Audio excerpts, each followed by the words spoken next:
So a few more people than I expected, but that's OK. We'll roll with this. So if you haven't already done this, head to the GitHub repo up there, github.com/jesse-spevack/clean RSpec, fork and clone the repo. And if you can, complete the welcome survey so I kind of have an idea of who's in here and what you're looking for in this presentation. And then if you want to get bonus points, you can also grab a copy of a bingo board that's located in that Getting Started section. And the idea here is like a workshop this size is actually kind of difficult. And the real tricky thing is understanding the level of the participant, right? So maybe I'm going to pitch this way too high or way too low. Hopefully it's just right. But what I want to do is just give everyone lots of different options in this context. So if you're like an RSpec wizard, grab that bingo board and maybe this will be more entertaining for you. Also, I know this is kind of like a prime spot. There's a lot of awesome talks happening right now. So if you need to get up and go to a different talk at some point, I will take it very personally. I have a camera set up, and actually, if you could just like tweet or something, tweet at me like, hey, had a great time at your talk, but going to a better one or something like that. That'd be helpful. OK, I'm going to switch slides. So if you don't have the repo, make sure that the person sitting next to you has it so you can get it from them. OK, so I'll introduce myself. My name is Jesse Spevack. I use he, him pronouns. I am located in Denver, Colorado. These are my twin 5-year-olds, Eddie and Audrey. So Colorado's awesome. Raise your hand if you are local to Colorado. Woo! Yeah, a lot of Coloradans here. That's awesome. So I currently work at a company called Stripe, and we work on the economic infrastructure of the internet. I wish I could tell you more about Stripe, but this is day 2 of my 3rd week at Stripe. So maybe in a few months you can ask me about it. But pretty stoked about this. Before Stripe, I kind of came to, actually before Stripe, I worked at a company called Ibotta. Are there any Ibotta people here? OK, cool. One up front. I see you. Before Ibotta, I came into coding and the tech world through a non-traditional background. So I went to a program called Turing, which is located in Denver or centered around Denver. Raise your hand if you're a Turing person here. Yeah, all right. So Turing, right, at the time I went to Turing was 2016. There's kind of this proliferation of code schools of pretty wide array of quality. And I would say that Turing is definitely on the end of a very high quality program. And one of the things that's so high quality about it is its mission, which is to bring folks from diverse backgrounds, from non-traditional backgrounds into this profession and into high fulfillment technical careers. So I love my Turing people. I love being a part of this community. And I think Turing has had a huge impact on this Ruby conference and the Ruby community in general. Before I keep going, I also want to thank a few people. So I need to thank the RubyConf planning team for putting this on. Anyone in a red shirt in here who's volunteering, thank you so much. If you see people in red shirts, make sure you thank them. I want to thank Confreaks and the folks who are doing the video and audio. I really appreciate it. And then, of course, I want to thank all of you for coming and using this prime time of RubyConf to do some RSpec with me. So thank you.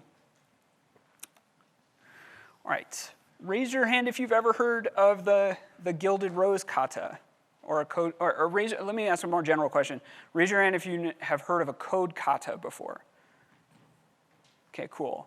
And also, I'm supposed to say, don't be afraid of the mics. If you need to, this hopefully will be a little participatory. And if you need to ask a question, please use the mic. So anyway, so the idea of a code kata is it's like an exercise that you do to learn a particular coding principle. And there's a very famous code kata called the Gilded Rose code kata. And it's famous for a couple of reasons. So I guess it has its origin story as like a thing from World of Warcraft. Raise your hand if you've ever played World of Warcraft. OK, so some people know about this game. It came out in 2004. It was very, very popular for a while. I was not addicted to it at any time. And this kata takes some concepts from this part of World of Warcraft, this area in World of Warcraft called Gilded Rose, and it's actually a lot more famous because a very famous person, Sandy Metz, gave a talk a few years ago called All the Little Things. Now, raise your hand if you've seen this talk from, I think, 2014. Yeah. Okay, so everybody, if you are going to leave this talk in the middle, which is okay, the best reason to leave would be to watch this talk, which is on YouTube on Confreaks, or on RailsConf 2014 Confreaks playlist. So what Sandy does in this talk, which is amazing, is she goes through the Gilded Rose kata to teach some really interesting object-oriented design practices. So I thought that it would be interesting to kind of use this code that I thought some folks might have some familiarity with to talk about good testing design and good RSpec specifically. So without belaboring that too much, I want to hopefully get a few things out of this workshop. The first is I want you all to leave with the idea of the purpose and benefits of testing. I want to get really clear on what the object under test is. I want to talk about how testing can be used to document code functionality. I want to make sure everybody understands the three-phase test pattern. And I want us to make sure that in my opinion, we should be writing our tests to optimize for readability. And then the last part, and I think that there were a few talks already today about this, but to use test doubles judiciously, and we'll get into that. Okay. Just a little more disclaimer and prologue to all this. The format of the workshop, so I used to be a teacher for a while, and the format comes from my experience as a teacher. I've never taught in a classroom that looks quite like this, but that's exciting. So the idea with this is I'm going to try to show something, like I'm going to do something up here, demonstrate something. We're going to do something together, and then you'll get a chance to do it on your own. And that's kind of this pattern that we're going to follow through this workshop. Maybe it'll work for you because like the you do portion will be like right at what you need. It'll be at like exactly the right level. But maybe it'll be too easy for you, or maybe it'll be too hard for you, or whatever. In those cases, what I would say is the documentation in the README pretty tightly follows like where I'm going to be going in the workshop. So if you need to speed ahead, you are welcome to. And if we kind of start moving ahead as a group, you have that documentation available to you. So here's where we're going to start doing some audience participation. So I'm going to appreciate the person who's going to be the most brave and join me in talking to this whole group. So my first question is like, why do we test? Like, why should we even be here right now?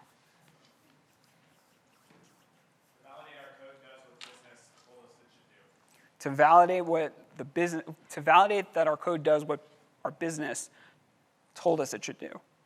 Nice. Catch bugs before they even get to QA. Yeah, catch bugs before QA in the back. Keep me from breaking my own code. That doesn't work for me, but yeah. Document our code so new developers coming in can go ahead and run them and see what the app is doing. Yeah, document the code. So I think that covers a lot of it. And as we go through these exercises, I want to just kind of center on those ideas of why we test. So some folks might have different answers about why we test. And for those folks, this actually might not, the things that I'm prescribing might not be the right solution for them. But if you're on board with kind of what these folks just said, I think hopefully you'll get a lot out of this. I also want to distinguish between two types of tests. There's unit and integration tests. A unit test tests like a specific small portion of business logic, a unit of business logic, typically like a single function or a single class. And an integration test tests sort of the interaction of many things. So a good example would be like, of an integration test would be, if I poke a person and they have a reaction, there's like a lot of systems in the body that are responding to that poke. If I was just testing, the interaction of a chemical moving from one cell to another, maybe that would be more of a unit test. So going back to Sandy, also, and I forgot this disclaimer. So there's like all these people in this conference who have like done amazing things in the Ruby community, and they're like super smart. And I've been to a couple of their talks, and I just want to be, I think the thing that I'm hoping I bring is that, I haven't written any amazing gems. You probably haven't used code that I've written, but I've taken some deep dives into the world of testing, and hopefully I can share that with you. So Sandy gave another talk called The Magic Tricks of Testing. Has anybody seen this talk? Even fewer. Okay, three people, 4 people. Someone saw it a little bit. Okay. This is another amazing talk that I highly, highly recommend and is going to kind of drive some of the conversation we're having. So Sandy talks about, in addition to this idea of like a unit and an integration test, when we're specifically talking about unit tests, there's kind of 2 types of, I guess, units that we would be thinking about. There are 2 types of methods that we might want to test. The first is a query method. And a query method returns something and changes nothing. And the second type is a command method. And a command method returns nothing but changes something. So when we have these 2 types of methods, we're going to test them in different ways. So I'm going to show you a method, and I want you to decide with the person sitting next to you if it is a query method or a command method. Okay, here it is. Okay, talk to the person sitting next to you for like 30 seconds. Query method or command method? Okay, good conversation. Thank you for engaging in that. Who's got an idea? Who wants to share what their partner said or share what your partner discussed? Yeah, go ahead. Query, great. Does anyone want to elaborate on that? Yeah, in the back or in the middle. Yeah, for sure. So definitely been in the situation where something says count, and maybe under the covers it's not just counting, but popping something off or adding something. But yeah, I think that's right. Query, based on what we see, this is most likely a query method. How about this one? Okay, I think, can I call on you in the orange? Okay. Right, so this person just said that it's a command method because it's changing the state, and given the caveat of the previous answer that maybe something weird is happening here, yeah, I think that's right. So the question is, how do you go about testing a query method, and how do you go about testing a command method, right? So what I would say, and this is, I'm stealing this from Sandy, when you have a query method, you want to test the return value, right? You want to say, right, if I want to test that workshop count works the way that I think it should, I'm going to say the return value of workshop count is what I think it should be. If there's 30 people in a workshop, when I call workshop count, I should get 30.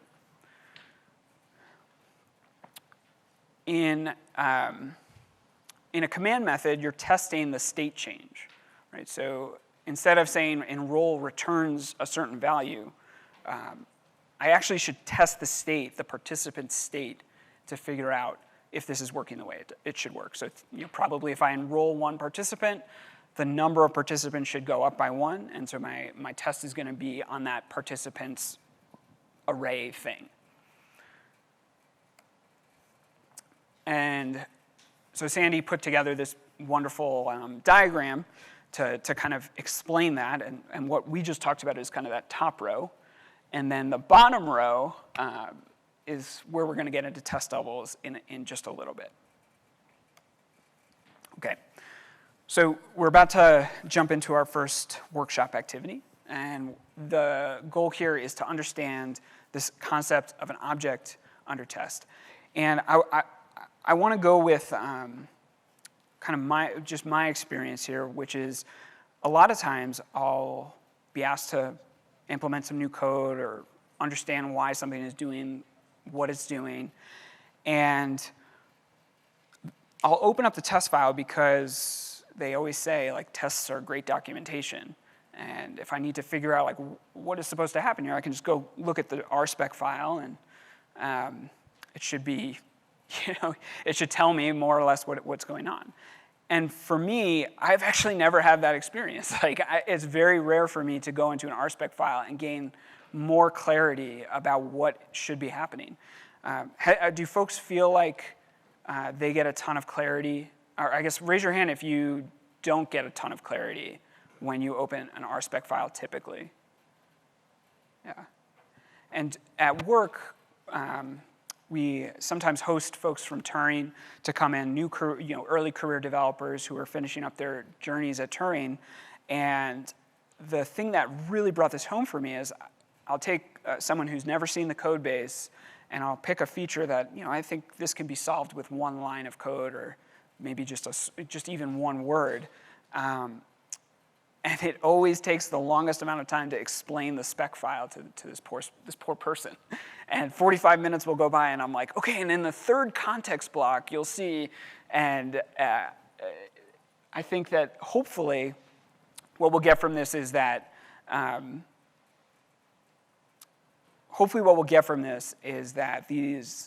we can optimize the way that we write tests to make it not actually confusing for ourselves or for our new teammates that we're bringing up to speed.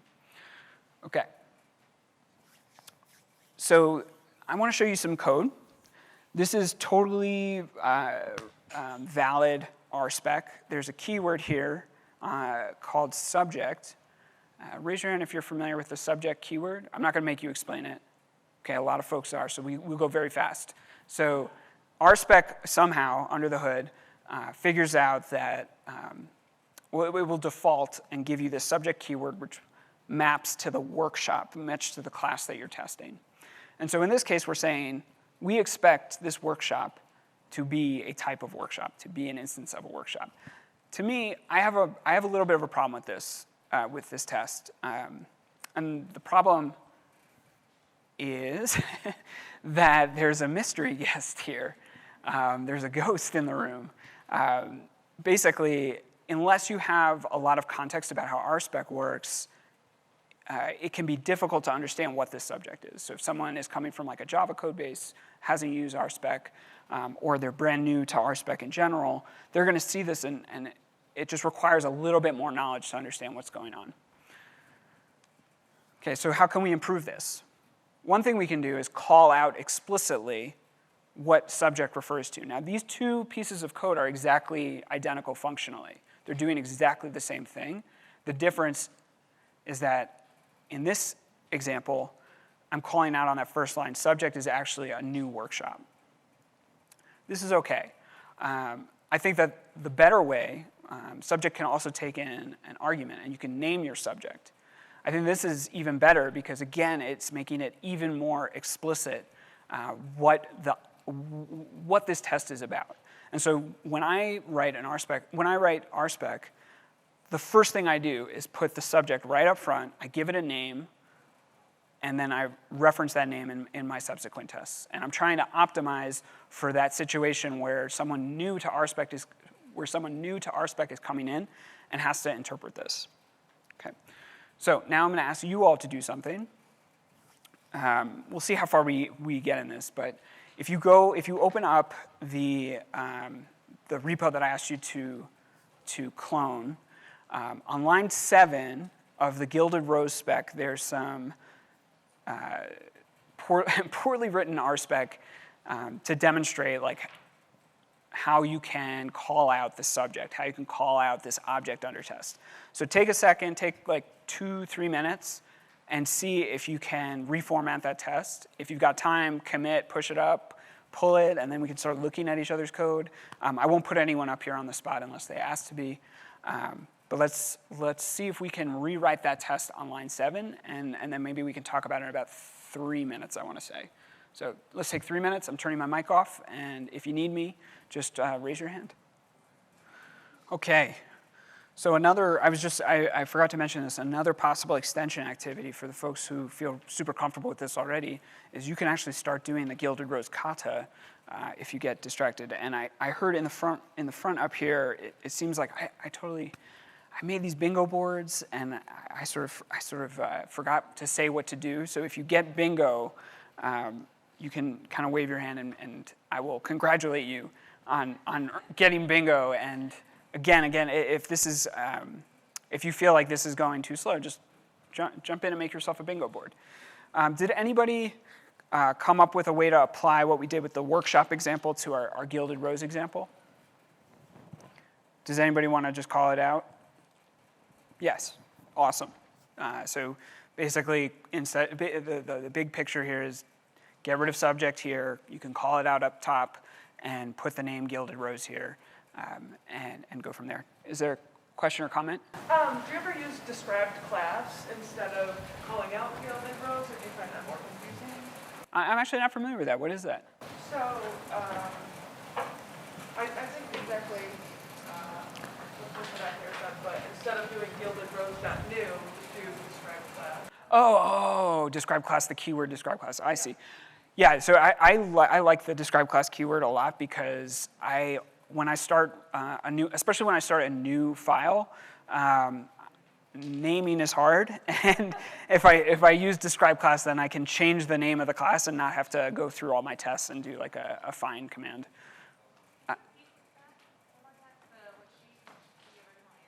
Okay, so the original answer is take subject from here, move it up here, give it a name like Gilded Rose, curly braces, Gilded Rose.new. So you're saying the subject of this test is a new Gilded Rose, and then replace subject here with Gilded Rose. So when the next person comes in here, they'll see, okay, cool, this is a test about a Gilded Rose and not just some random subject keyword that I need to know the internals of RSpec to be familiar with. Yep. What are your thoughts on a local variable instead of a let? No. we'll get to that. Yeah. So okay. So let's talk about describe, context, and it. And I put together. I did like a scientific study of every Ruby developer in the world, and every Ruby code base in the world. And it turns out that basically for every line of Ruby that's written, if you break down the time spent writing it versus reading it, you end up with this exact graph. So the writing it portion is the red portion. It represents about 10% of the time. And the reading it is about 90% of the time. And actually, the longer the code base is around, the more that skews towards reading. So if we are writing code that, for the most part, is read and not written, we should be optimizing our code for the reader and not the writer. Okay, I'm going to say that again. If we're writing code that is mostly read, we should be optimizing for the reader of the code, not the writer of the code. And that can be selfish because often we read our own code. So the sort of next part here is meant to demonstrate one way that you can optimize for the reader when you're doing RSpec. Okay, so we've gotten to the point where we are describing this workshop, and we have this method in RSpec called describe, and I think this is super helpful. You start out by saying, here's the method that this test is going to describe. And does anybody know what the hash convention is there before enroll? Has anybody seen that? I see 2 hands. Does anybody feel comfortable sharing with the group? Yeah, in the back? Yeah. Yeah, so this is a way to like, it doesn't necessarily mean, it doesn't have to be an instance method, but like the connotation there is that enroll is an instance method it's a method that you can call on an instance of a workshop. And the opposite, a class method would be connoted with just a dot. So if I was describing how we go about creating a workshop, I might start this way. And I think this is really nice because it calls out really clearly, this is the method that we're testing. Okay, so this is often what I see in the code that I've worked on in the past. You get, here's this describe method maybe, and then here's what it does, and it just does what it says. And that is not this is optimization for the writer of the code. It's very easy just to say, I'm just going to type in roles. But coming back in here, this doesn't actually tell me anything as the reader. So I want to advocate really strongly that we take advantage of writing out clear descriptions in our if blocks. So enroll actually adds a participant to a workshop. Okay. Sometimes you'll have examples like this where you'll have one test that says, okay, it adds a participant to the workshop when there's room, and it doesn't add a participant to a workshop when the workshop is full. Okay. RSpec gives us a tool to specifically design for this. So when our app is in a certain state, we can show that with context. So whenever I see the word when in an it statement, I immediately think I should be potentially using a context block. So here, instead of those 2 long it blocks, we have these context blocks called out where when there's room in the workshop, we're going to add a participant, and when the workshop is full, it does not add a participant to the workshop. Does anyone have any, some people have feelings about this. Some people don't like this at all. Some people, I'm curious, do folks have thoughts on this? Exactly. So what the participant just said was that you can get granular control over the variables in each of those blocks.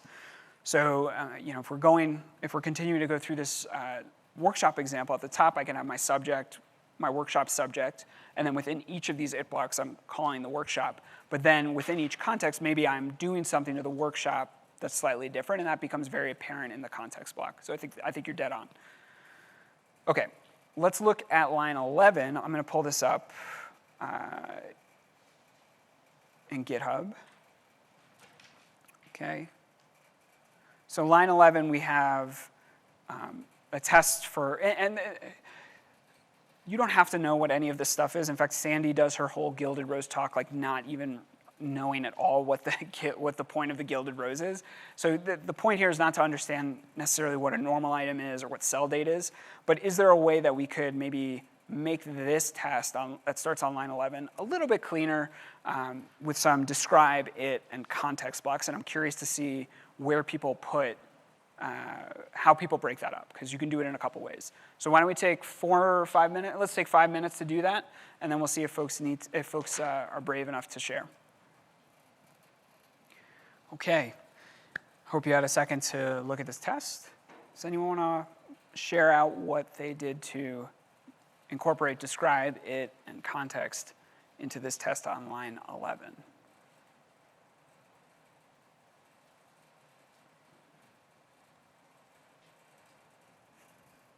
Okay, how about, okay, great.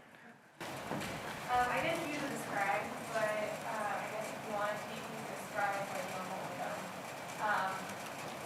But I just did a context, and that was when a normal item has passed the cell date. Passed.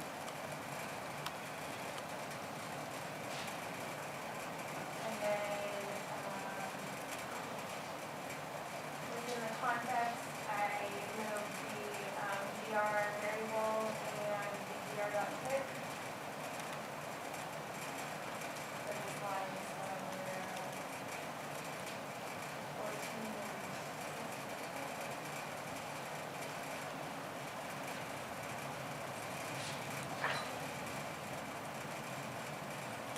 And then by it, I changed to lower the normal and the quality, and then Extraneous Assertions.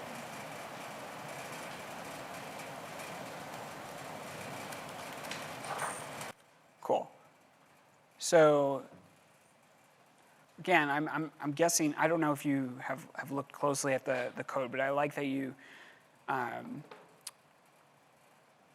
tried to really explain like what it actually means, what actually happens when someone ticks a Gilded Rose. Like, what does that even mean? Okay, the quality goes down. Cool. That's way more helpful than how it was before.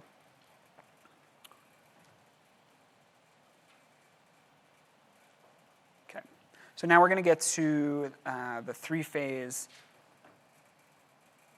test pattern. So this is kind of common. This isn't just RSpec. This is a lot has been written about this, And the idea is that your test is broken up into 3 parts, 3 phases. The first phase is the arrange phase, where you set up exactly what you need and only what you need.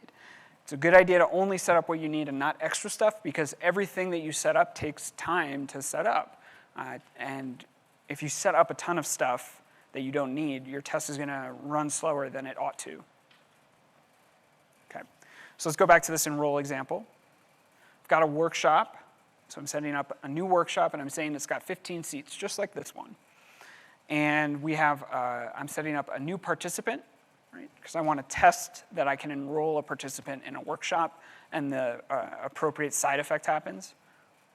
And I'm going to set up another participant, Sandy. Maybe Sandy is here. Okay, the point here, though, is that actually, if you came across this test as like an experienced developer, you would look at this and assume, or it would be a totally reasonable assumption to make that you need to have 2 participants in order for enroll to work properly, right? When you're writing when you are doing your setup, anything that you set up, the next reader is going to come in and assume that it's important, that it's there.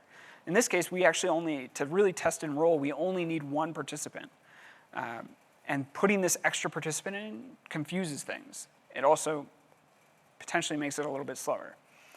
Okay, so now let's talk about how we can actually pull this up into let statements. So RSpec has this really nice, I like this. RSpec has this way to declare variables within your example group called let. So I can say let workshop and set this equal to a new workshop with 15 seats. There's also let bang. Is anyone familiar with let bang? A lot of folks. Does anybody want to be brave and share? Someone who hasn't talked yet? Creates an instance of it, no matter what. Right. So let is nice because it's lazily loaded. You could put let in a context block or a describe block, and it won't actually run until you call workshop. Let bang will always run. So let bang is actually equivalent to saying before, right? Before all of these tests run, create a workshop with 15 seats. The difference between the reason you would do before versus let bang is with let bang you can add a variable name. You can reference workshop. Here with before, I'm not going to be able to reference that workshop. Say that again? Before is not lazy. So this will happen before if the before will happen in whatever block, depth of block it's in the example group, and it'll run before each example in that example block, not lazily. So before is good, like if you need to. Before is good if you need to set some state that you're not referencing in the test itself. So if I needed to have a workshop in the background that had 15 seats for like my whole conference to run, and I was testing the conference, I might do it this way. Okay, so kind of going back to our example, to run this enroll test, I'm going to have a workshop with 15 seats and 1 participant. I'm going to skip this, actually. I want to do this all together. So the next step, once we've set up the things that we need, is to do the act and assert. So we have 3 phases of test: setup or arrange, act, and then assert. So here's an example of a test that doesn't really follow that arrange, act, assert paradigm. In this case, we have some arrangement, some assertion, right? That first expect is an assert. And then we have some more stuff like an act, and then more assertions. And I see this all the time in the spec files that I open up. There'll be a test that's like 50 lines long or 100 lines long, and it starts with some setup, and then they assert some things, and then there's some more setup, and then they assert some more things. And that, to me, is super confusing, because it's hard to understand, like, what is this test? Like, what's the point of this test? So here, if we're testing that we can enroll folks in the workshop when there is room, then we don't really need that first assertion there. We can just get rid of that. And we can demonstrate how we're going to do that enrolling by calling it, and then we're going to make assertions on the on what comes on the state change that we get from enrolling a participant. So this is, I think, better than what we had before, right? We had this going in crazy order of setup or arrange, assert, action, act, and then assert again. And now we're following that pattern of setup, act, assert. I think that there's actually maybe one more step, which is to get rid of extraneous assertions. So if the first line there, the first expectation fails, right? If the workshop participants.empty actually equals true, then the next one will also fail, and vice versa. So it's like these are duplicative tests. They don't really add a ton of value. So I'm going to just try to keep it simple. And I'm not trying to say that you should only have one assert in every single one of your tests. Some people say that. But I think you should have only meaningful asserts in your tests. Okay, so just to summarize this, we have a three-phase test pattern where we set some stuff up, we act on the thing, and then we make an assertion. And what I'd like everybody to do is, I'm going to throw this up, line 11 of the Gilded Rose spec. See if you can refactor that test to follow those three phases. So set up, act, and then assert. It's not following that right now, and I'll put that up. And we'll take 5 minutes, and we'll see if someone can be brave and share out what they do.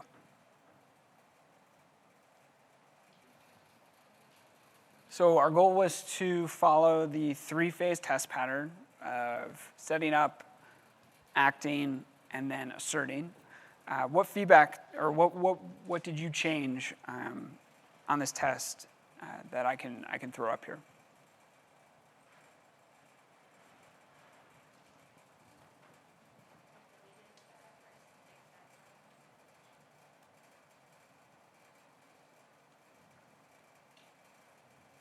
Cool. So that gets rid of sort of an extra assert.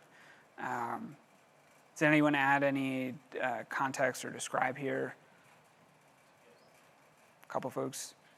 Does anybody want to share what they did?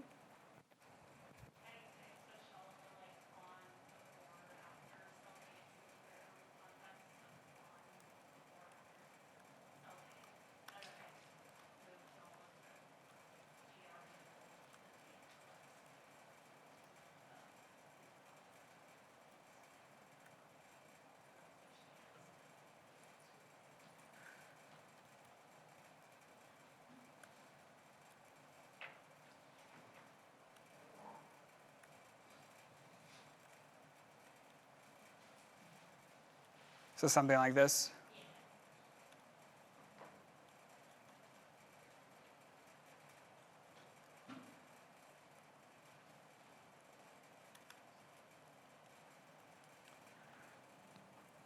Did anybody, so this participant just said context based on cell date, before cell date, after cell date. Did anybody find like a different hinge point to set their context on?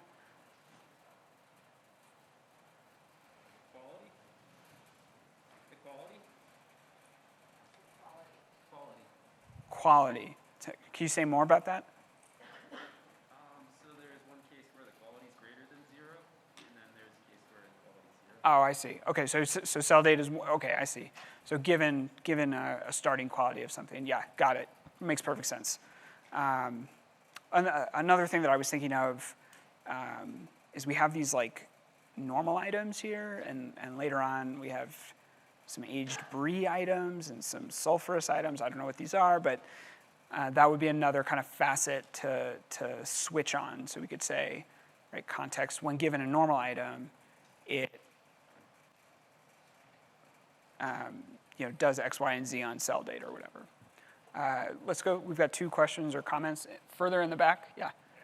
So the question was, is it recommended to nest context? So we could have a context for cell date, a context for quality, a context for this type, like normal item or aged sulfurous? So my opinion would be no.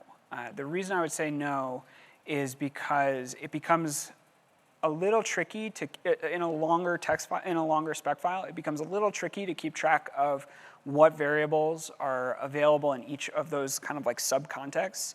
I think in a shorter file, it makes sense. But for me, I try to just limit it to one context block deep. I think there was another question, yeah. So the question is, what's the difference between doing let bang gilded rows versus just let gilded rows? Is that what you're saying? No, the difference between using a let bang versus not using let at all. Oh, I see. So I could do let bang gilded rows, but this is basically, you're saying this is basically the same thing as gr equals gilded rows. Yeah, so that's a good question. I think the advantage is one of readability and style. So if you do it the way that you just described here, it becomes more of like this is kind of what like mini test I think looks like. I think that the let is, I guess, for me what I like about this is it forces me to be intentional about setup, act, assert. And if I have basically a separate space where I'm setting stuff up, that helps me personally. But I think, when you open up like a mini test type a mini test file, it often looks more like this. You don't have that let keyword unless you're using a special version of mini test. Were there other questions or comments? Yeah, in the back? Oh. Say that again? Correct. So if you call it more than, you're saying if you call it more than once, the gentleman in the back said that let is also memoized. So if you call it more than once, it's not going to redo code. It just saves whatever was in the block. But it's smart about it. Like if you want to mention an outer let, that let changes. We'll reevaluate that one. Right. Yeah, I wish I was an expert on that, but did you have a comment or a question? Yeah, sure. I guess there are different camps on whether or not you should use let, and I'm not on one side or the other. Some people say you shouldn't use let at all because of the mystery guest thing, and it can be overdone. Other people, well, like use let responsibly. Even if you don't use let, you can use a blank line to separate your arrange, act, and assert. And that works really well too. One of the advantages of that is that it's all together in the context of what you're looking at. So when you're looking at a spec, you can tell what's going on right there. You don't have to start hunting around the file.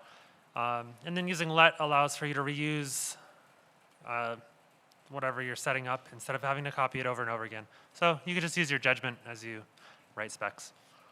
Right. So I agree with everything you said. I think the key here is like you want to have everything that you need to understand the test right in front of you. So if my let is for gilded rows is 20 lines up over here, that's going to add to the complexity of reading. And in that case, it would make more sense to just keep it all in that type block. Cool. So we got two more things that I want to talk about. So we're running exactly on time, exactly how I planned it. So we've got two more to do. We'll probably end a little bit early, and then we can really hash out if we should be using let or not, and kind of two people enter, one person leaves kind of situation. So, okay, so the thing I want to talk about next is shared examples. Raise your hand if you have seen this feature in the wild. Some folks, a lot of folks. Okay, cool. Maybe you've seen shared context, perhaps. So similar idea. I'm guessing most of you who are familiar with this will guess where I fall on using shared examples and shared context based on how things have gone so far. But here's basically how it works for those who haven't seen this. You define a shared example by saying, okay, I've got this workshop, and it's going to take in this capacity, and then I'm going to have this typical looking test, but what this gives you is that you can call this test many times with different capacities, right? You can pass in capacity, and suddenly writing your test looks like this. You just say, it behaves like a workshop, and I pass it 15, or it behaves like a workshop, and I pass it 20 for capacity, okay? So this is nice in the sense that if changing the capacity of my workshop is something really important for me to test, I can just have lots of lines like this that kind of do that, and that's easy to copy. But that's an optimization for the writer of the test, right? That makes it faster for me to construct the test, but it's definitely not a optimization for the reader. And when these things fail, the messaging that gets spit out by RSpec I find particularly opaque. And so my recommendation is to never use shared examples or shared context. And I'll caveat that a little bit. So on the one hand, I think that obviously shared examples I think limit impact the readability of your spec file in a negative way. And I think for that alone means that there's basically nobody should be using that. However, maybe you're on a team that documentation is like through the roof. Maybe your team is like the A team of organization. Maybe if you exist on that team where there's like a really deep shared understanding of what these tests are for and what is kind of shared between them, then maybe I can see using them. But really, I don't think there's a ton of reason to use them. Sometimes you might have like a concern where you have like a shared behavior between models in your Rails app, or some shared module that you're including in a class that shares behavior. In those cases, maybe you want to have some shared examples that you can just say like, oh, it behaves like a workshop. But really, I think what are you really gaining from this? I don't think you're gaining a ton of speed in terms of how long it takes to write this, and I think you're losing a lot of readability. So let's kind of refactor this really quick. So instead of saying shared example, workshop capacity, blah, blah, blah, blah, I'm just proposing that we write this like a normal test, and if we need to test multiple capacities, we would have a second test under here that made it clear what was happening. Okay. So now I set up, okay. So in the wild, what I think what this ends up looking like is you have a bunch of it behaves like, and then somewhere in the file you have some shared example that is very tough to sometimes track down. And sometimes these don't even need to be in the same files. So that, I think, also makes it particularly difficult. So what I'd ask folks to try to do for the next 5 minutes is see if you can scratch the itch and get rid of this it behaves like shared context, rewrite the test, and then we'll come back together in about 5 minutes.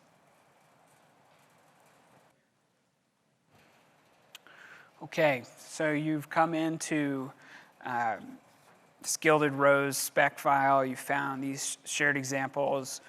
You heard in a workshop at RubyConf that some random guy doesn't like shared examples. What did you do?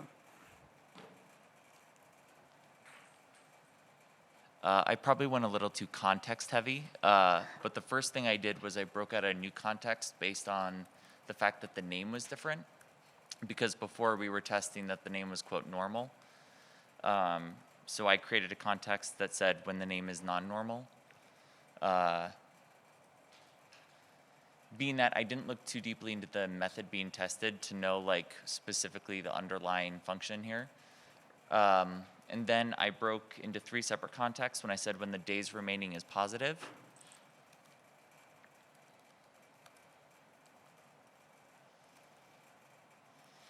And then I had one for when the days remaining is 0, and then for when the days remaining is negative.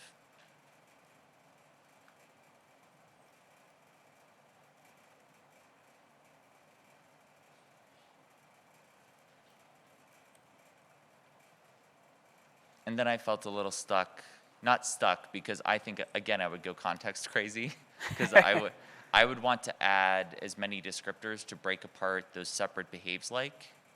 And I didn't want to have so many contexts that you would get mad and yell at me, so I stopped there. Steve, you're a very good student. Thank you. I think that makes a ton of sense in general. Like, to me, this is really, I mean, you would never actually do this, and maybe some of you would do this in real life. But I think that breaking it out, being very descriptive, when the days are positive, right? Because otherwise it's like, what is this 5? What is this 10? What is this -1? So I 100% agree there. Cool. All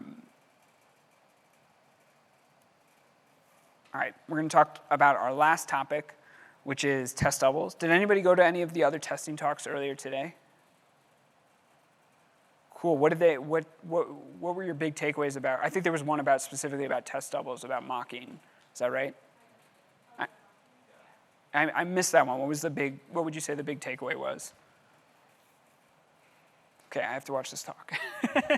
This is great. So, so for me, the thing I think about is Justin Searles when it comes to test doubles. So I'm guessing he's not in here. Okay, good. Then I feel better. So Justin runs a company called Test Double, and he gave a talk called Breaking Up with Your Test Suite. Has anybody seen that talk? One person. Okay, cool. Everybody should watch this talk. In it, he describes how he goes about using test doubles. And I'm gonna just kind of try to summarize this point about how to use test doubles judiciously. So he says, the principal value of TDD in this model, and I'll explain what he's talking about there, is discovery. And so he's trying to describe like this method of TDD called top-down or discovery testing. And the idea is that you're doing TDD in this model to discover like how your code should be built, to discover what you need. And he goes on to say, discovery of tiny, boring, consistent units that break big, scary problems down into small, manageable ones is really like the utility of test-driven development. And to do this, he makes heavy use of test doubles, of mocks and stubs. Right? And he gives some great examples where he has this huge, big domain that he can then kind of use test-driven development to break down into smaller components and then solve that big problem. So all that is to say that I agree that if you practice test-driven development where you're doing kind of this top-down, discovery-driven development, I think that is a good use of test doubles. There's times where you should not use test doubles, though. So the key example here is going back to that object under test idea. If you ever see the object under test, the class being described, getting mocked or stubbed or having some behavior kind of asserted upon it, I would say that that's a big red flag. And I actually see this a lot. I see folks saying the thing I'm testing should produce this response or whatever. Actually, let me take a quick step back. Can I get a show of hands?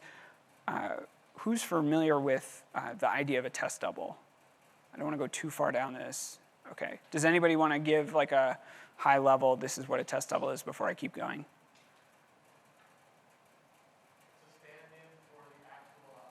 A stand-in for the actual object, right? And it comes from the stunt double in Hollywood. That it's a stand-in for the actual actor, and you can basically say, this stand-in should be doing these things.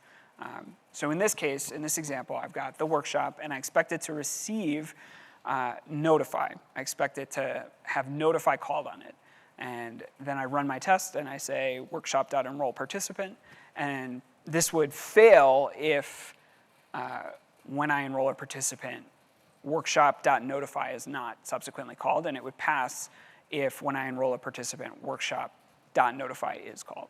So this is a big problem for me. Does anybody want to maybe venture a guess of why this is not a great way to use test doubles?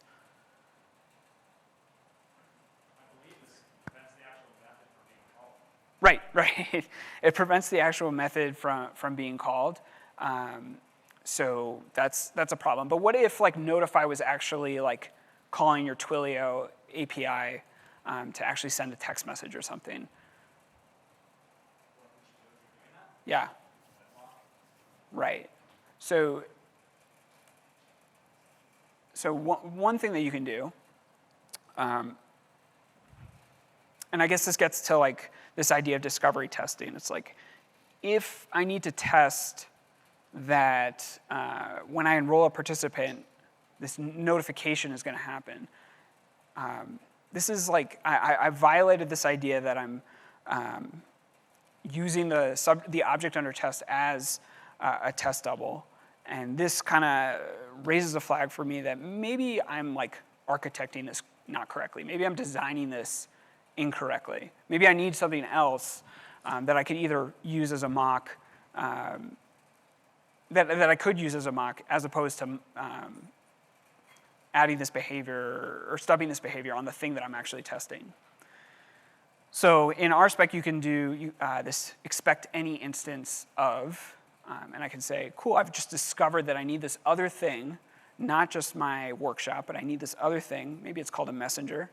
And I expect any instance of messenger to receive notify. And then I call my code, and if there isn't something on the implementation side called a messenger, that is an instance of a messenger, if that instance of messenger doesn't receive notify, this test is going to blow up and going to tell me that when I enroll a participant in my workshop, I'm not getting the expected behavior. So this is one way to do it. Does anyone have any problems with this way of doing it? Say. Yeah.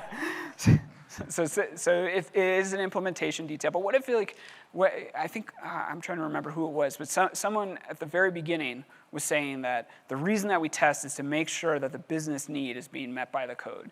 And if my product person is like, hey, Jesse, when you enroll someone in the workshop, like they need to get a text message, and if they don't, our business fails, right? So in that case, it isn't just an implementation detail.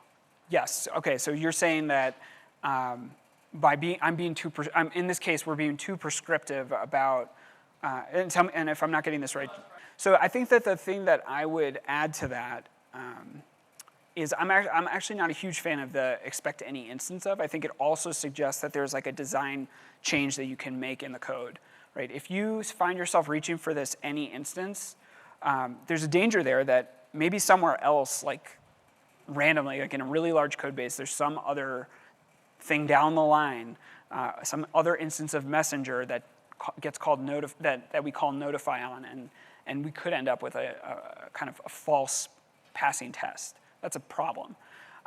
So the design challenge, or the design that this could suggest, is like a scary word, like dependency injection. Like, can I somehow give my workshop a messenger, or can I like somehow stub that out? So let's look at another way to do that. So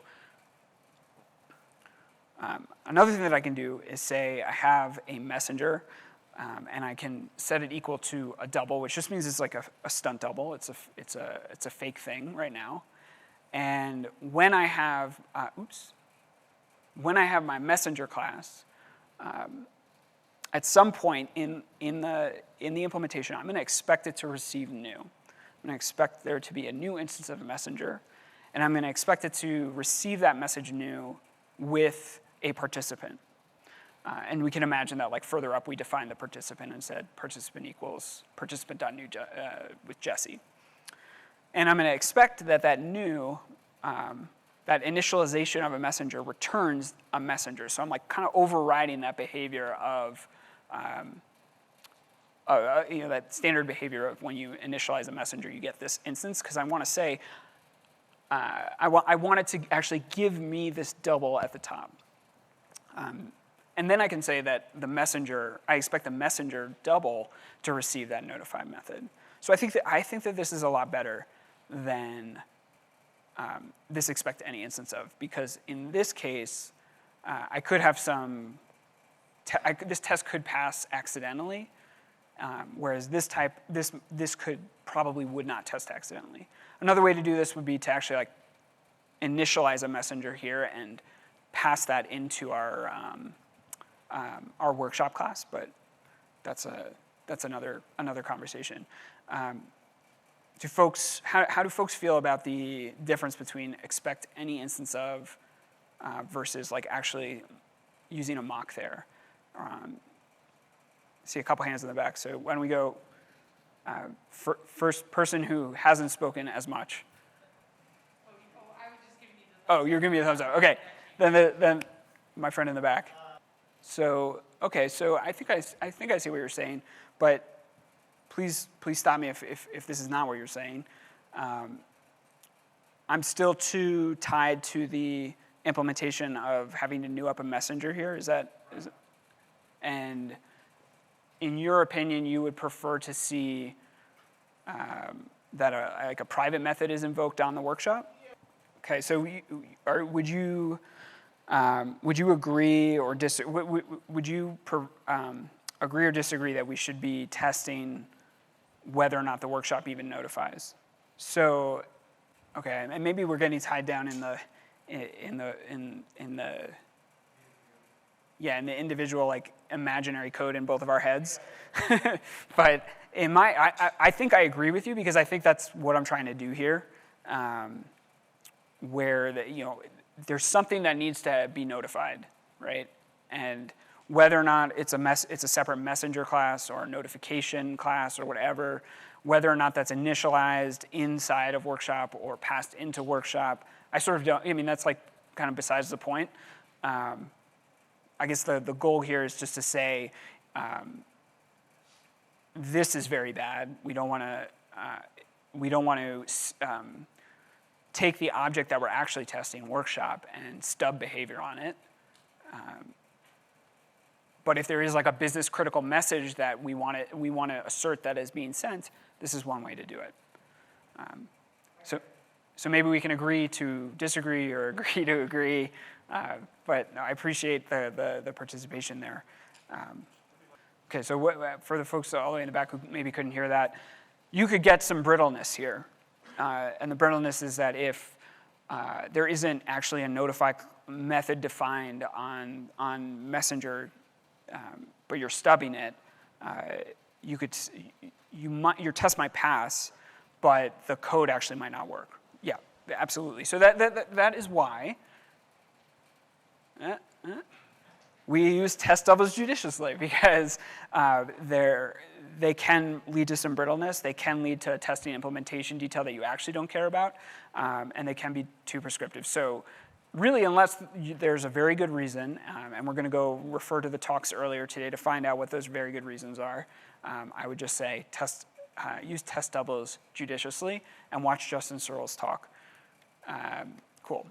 So we're a little bit early, but I think that's okay.